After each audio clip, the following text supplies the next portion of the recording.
Stevano Beneblo Esteban Batista II wearing his merch. I think wearing your merch is a based move, and I respect it. Do white Americans have more advantages because they're white, or do just white Americans have advantages because of historic factors? I think that people want to argue at the end of the day over whether it's because you're white or not. I think that the answer is... I can't. Oh, man. It's late at night, and I can't even speed up the video because Destiny's talking. God damn it. Holy shit. I'm sorry. Credit where credit's due, okay? Posture, straight back. Posture mogging these fools. He's sitting up like an autist. Yeah, an autist with a special interest in good posture, all right? Ergonomics, Sorry. I don't think affirmative action is the worst thing, considering all the different types or aspects of a background you might take into account when somebody's getting into college, whether they were in certain clubs, you know, Boy Scouts, what type of classes they took that might not be available to everybody. I don't think that factoring in the affirmative action is necessarily a bad thing, but I feel like because of everything you guys have said, the optics behind it are so horrible today that even if it is slightly beneficial in the long run for certain people, I think we can probably refocus most of that into figuring out like the class that people come. What the fuck? Stealing my shit, what the fuck? I was the first person to think of that, by the way, that class-based affirmative action would be a good and more optically effective way of handling this stuff. I was the first person to say that. He's the second, I guess. Maybe Hassan said it in between me and him saying, maybe so he's like the third. Come from, the neighborhoods, the backgrounds, or whatever, without it having to necessarily target race. The only thing that I kind of wonder now that it's gone is instead of a black person being in school thinking like, man, am I here because I'm an affirmative action pick, is it going to be a kid that is poor or a kid that's from a different zip code? I think we should do away with all of it. Just like submit an application. No, I think that's fine, actually. If you're, okay, because the thing that's easy with like poverty, right, is that being wealthy literally, objectively makes it easier to get academic and vocational paths open to you that you couldn't otherwise by hiring tutors or like having access to like a bunch of shit that you couldn't otherwise. So if somebody's like, bro, you're only in here because you're poor. Bitch, you're only in here because you're not poor. Oh, I got a little boost up because of my class-based affirmative action. You got a little boost up from having a fucking nanny. Something I think that this conversation illustrates is that like affirmative action is literally the very end of the line of a lot of different parts of a person's life.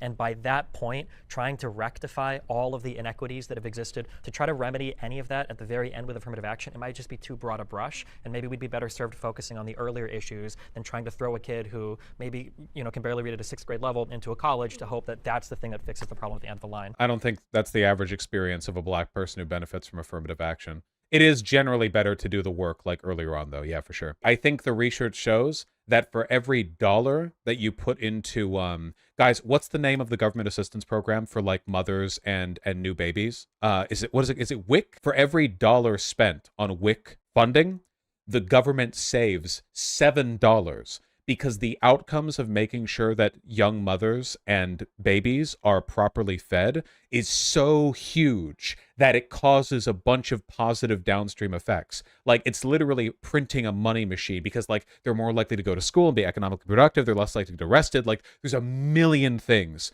downstream that are affected positively by that. And the government just doesn't put more money into WIC because we are a psycho country and we hate people. We hate life. Our country is ruled by demons. But yeah, like investing early is much more effective than investing late. That is definitely true. So what you're saying is we should dump $1 trillion into WIC and then next year we can spend $7 trillion on, I don't know, water park or food. Yes, if we spend the entire US discretionary budget on WIC, next year we will have 7 times that with which to buy military equipment for Ukraine. We will inject $7 trillion worth of military equipment into Ukraine, making it the most powerful force on Earth, and then it will conquer Russia. And then we will annex Ukraine as the 51st state, and it will stretch all the way from Poland to Alaska, and it will be called Ukrainia. We'd come up with a new name for it as a state. The sun never sets on the United States of America. Wait, Vaush, didn't Destiny vote for Biden? Shouldn't he be on the black conservative side? That's true. Destiny voted for Biden, which makes him black. And he did say that it would be morally correct for rednecks to kill every single BLM protester with machine guns. So that would make him conservative. So technically, he should be on the other side. People keep bringing up this comparison to the '93 crime bill from Biden. That crime bill, this was at the height of like violent crime and the crack epidemic in the United States. The Congressional Black Caucus supported that crime bill. Everyone supported that crime bill. Hold on. 1993 crime bill Senate vote result. It was insanely popular. 95 yeses to 4 noes, 2 Republicans, 2 Democrats, and 1 not voting. I'm not saying that the crime bill and the rhetoric around it wasn't racist, because it was. And I'm not saying that Joe Biden doesn't share a disproportionate amount of blame for how that all went down. But like the idea that Biden was like this like lone actor who like slam dunked the crime bill, you know, into existence on his own or whatever, as opposed to it being like an overwhelmingly popular thing. You know, like, are we going to pretend that Donald Trump wouldn't have approved the crime bill? Like, you know, like, come on.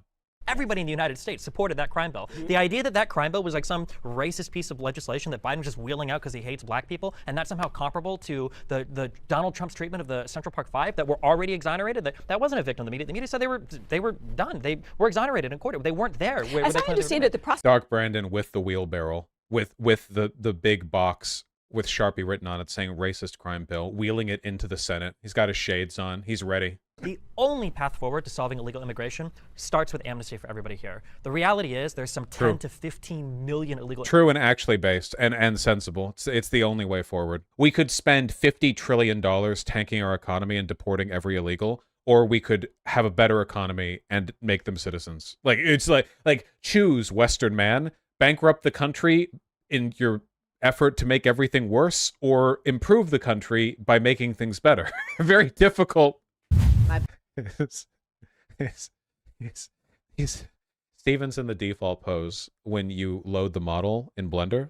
I went to a Jesuit high school. I grew up very conservative. My mom is Cuban, so ride or die Bush supporter, who is now a ride or die Trump supporter. I think the point of my life when I was the most like libertarian was probably the lowest point of my life financially. And I think it's because something that conservatives do really well is they make you feel like you can always like succeed as long as you work hard enough. And that's something that progressives and liberals suck at. That you're a victim of systemic racism, you're black, so you're going to be discriminated against, you're a woman, so nobody's going to care about your feelings, et cetera, et cetera, et cetera. Whereas Republicans will tell you, listen, if you work hard, you can do whatever you want, like just as long as you're willing to put in the work.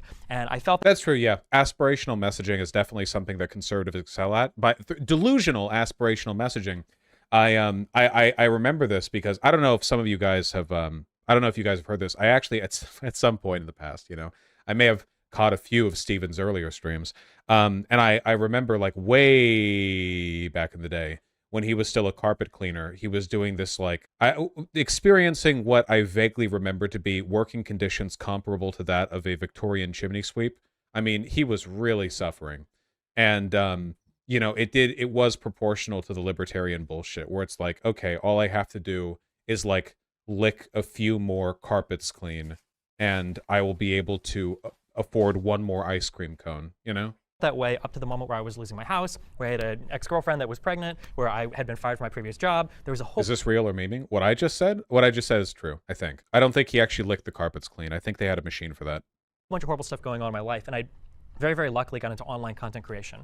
And from there, as I started to make more money, I started to pay more taxes. When I get older and I look at taxes that come out of my paycheck, I mean, I care a little bit, but it was just so funny to me that back when I was making 15, 20,000 a year, I'm like, I gotta vote for the lower tax bracket, blah, blah, blah. Like, I'm barely paying any taxes anyways. And you know, now that I'm older, like if the government wants to take, you know, a few, you know, 10, 20, whatever, how many more $1,000 out. You just said you worked hard. I don't think...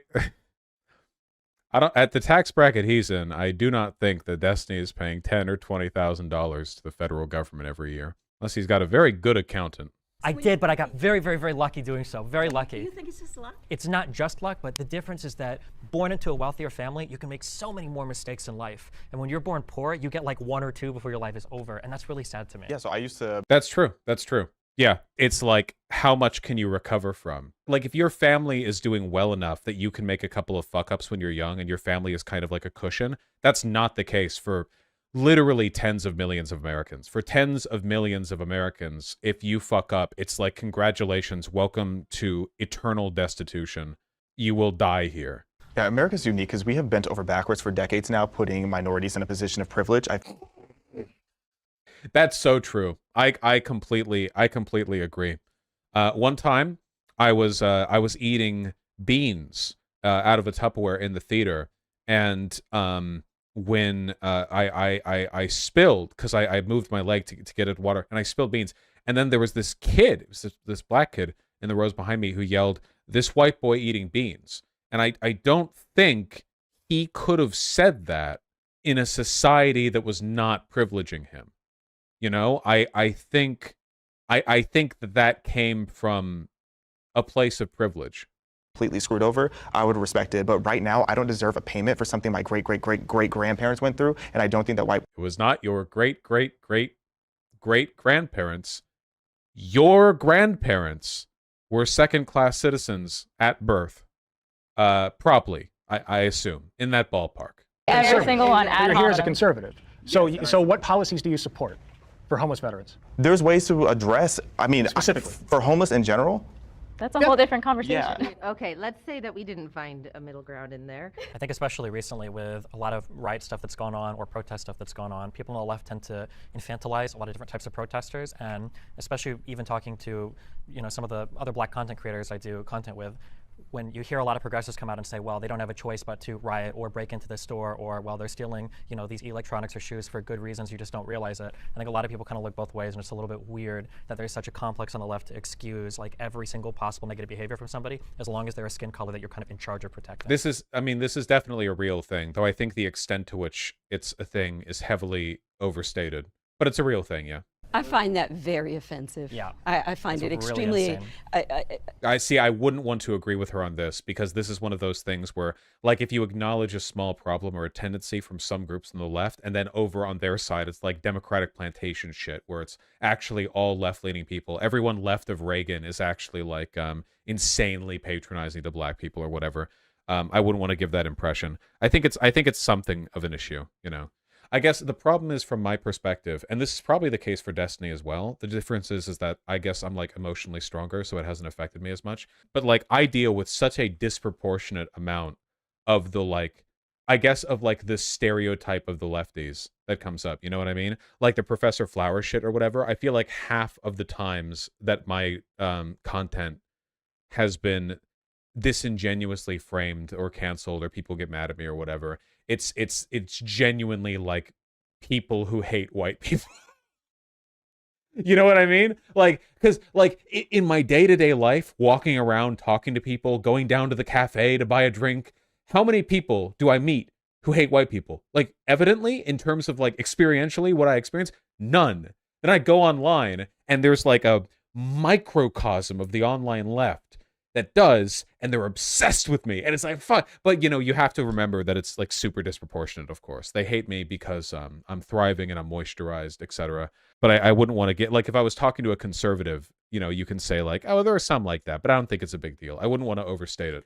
I think something that's really challenging, I've definitely been guilty in the past of throwing around the Uncle Tom word. I used to be hardcore progressive. I'm still relatively progressive. But something that I've learned as time has struggled is my ancestor a slave, and not just is my culture bad, but sometimes in the way that, people grow and develop, right? Like, am I actually choosing these political beliefs because they mean something to me, or is it because I'm black or my parents are black? If I speak a certain way, am I betraying my race? Okay, so the main criticism here is that what Destiny is doing right now is and I can't fault the rhetoric, but he's saying something that nobody is going to bother to argue with, because it is both true and inoffensive enough to not argue with. He has carefully tuned his statements so that they are very difficult to argue with, which is rhetorically effective, but it also serves... The first purpose it serves really is it makes him look smart. And of course he is smart, but it's not really about fronting a position.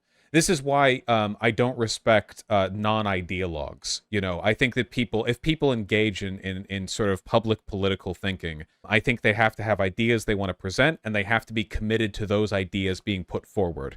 You don't want things taking priority over that. Well, it's complicated. Different situations. Sometimes, you might care more about this or that. I'm speaking generally, but you want to be careful, because if you wanted to, I'll tell you a rhetorical secret. Okay, if you wanted to, you can do any debate, or you can do the Jubilee panel or anything like that, and you can come across a very smart and level-headed little boy, even without that much knowledge of the situation or the topic at hand.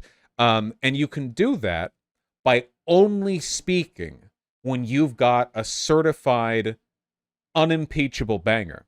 When you've got something that is so difficult to argue against, either because it's very true, or because it's very inoffensive, or because it's inane, or whatever else, that nobody can really step to it. So people just sort of nod their heads and go, Now, Destiny is not doing the worst version of this at all. He is fronting positions that I agree with here. He stole my idea, for example, that class-based reparations can be good. apparently other liberals wouldn't work with Destiny. They had to cancel multiple previous appearances. I don't know if that's true, and based on what you've been typing in chat, I have reason to believe what you say is bullshit, but it would be funny if that was true, so I will believe it. That's called manifesting. Reality is what I make it. Right, manifest destiny, of course, of course.